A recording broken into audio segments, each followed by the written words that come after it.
Good morning, YouTube.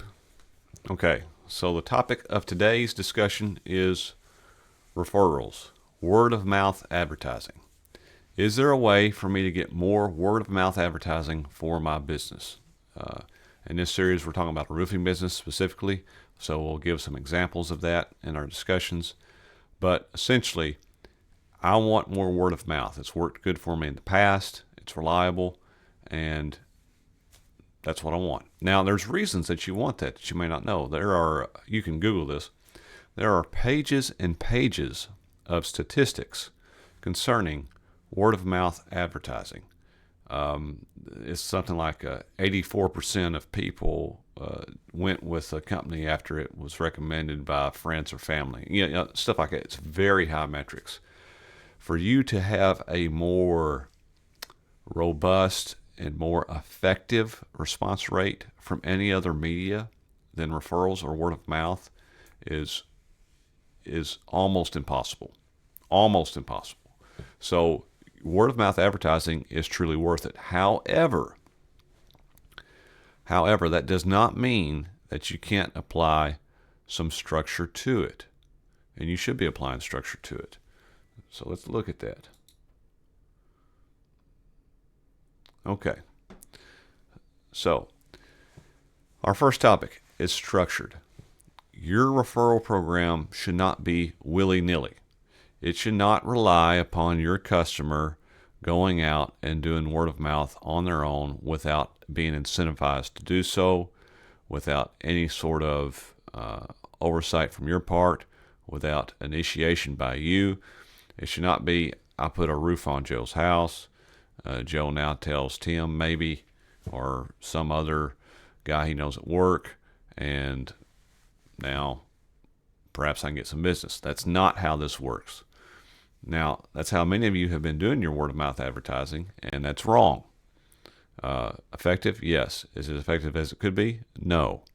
If you do your word of mouth advertising right and get it truly structured and dialed in, your need for other advertising may almost be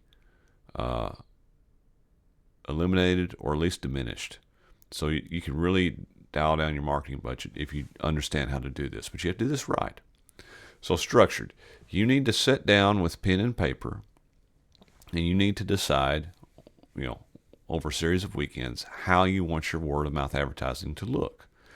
How do you want your referral program to be structured? Okay.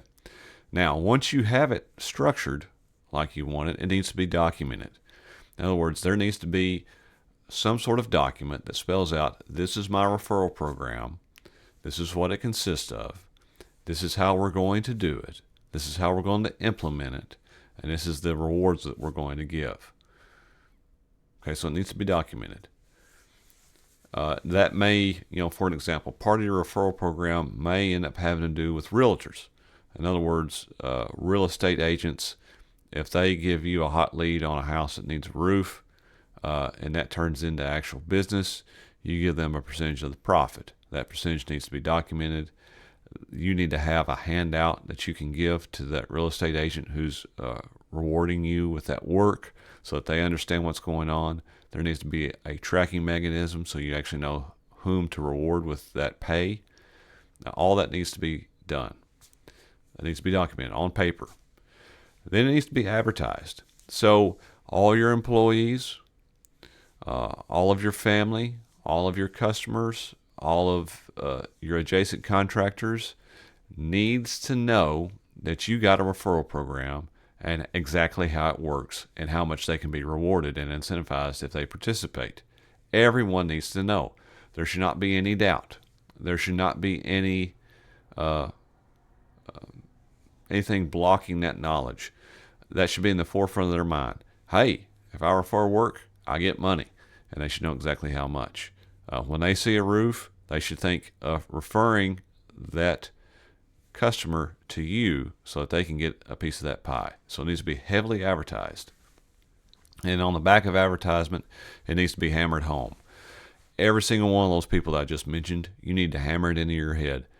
Referrals is the way that business is done around here. Your customers need to know that referrals is how we do business, and that is our method of business, our modus operandi. Perhaps that's the correct Latin. I'm not sure. Market specific. When you advertise and when you hammer and when you document your referral program, you need to have it specific to the participants. Now, I've mentioned just a few here in this video so far. That would be, say, a real estate agent. That would be a past customer. Perhaps it could be friends and family. You're not limited to just these people. It could be an insurance agent. It could be another contractor that perhaps does decks or fences, and they run across a home and they notice that they have some roofing issues and they need to call someone. They can refer them to you.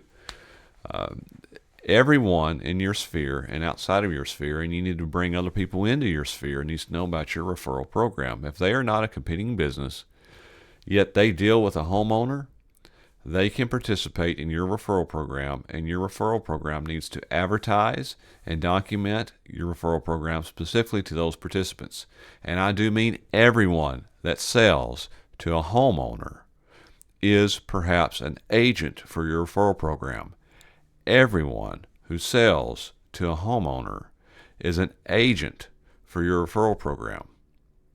That's a lot of people. That world can get awfully large.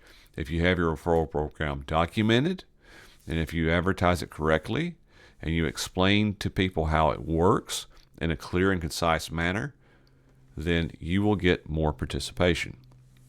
Also, it needs to be market specific.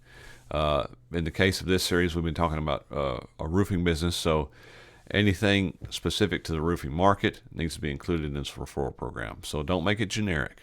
Make it specific to the participants and concerning the market in which you are doing. Perhaps that's roofing. Perhaps you're an insurance agent and you want to do insurance referral. You can do that too. However that works. And also, last but not least, you need to make sure that you obey any type of legalities. There may be people which you wish to participate in your referral program, and they have issues because of their employer or because of some sort of governmental oversight, bureaucratic oversight, to where they can't accept referral monies. That's okay.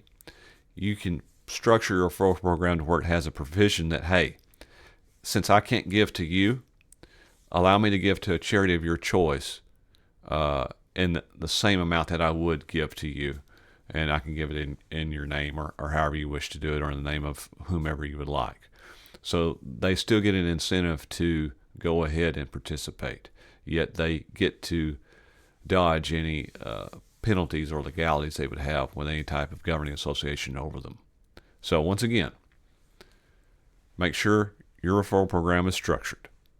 Make sure your referral program is documented well.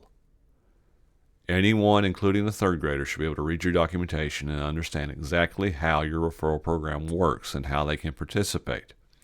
Make sure your referral program is well advertised. Make sure that you hammer home every time you see an agent for your referral program, past customer, other contractor, etc., that you got a referral program, and referrals is how you do business. Make your referral program market specific. It needs to be specific to the participants, whomever your agents are. It needs to be specific concerning your market and what you're trying to sell. Okay, so I hope this helps. If you need help with structuring a referral program, please contact us at measurableadvertising.com. You can schedule a call, and we can perhaps work with you on that.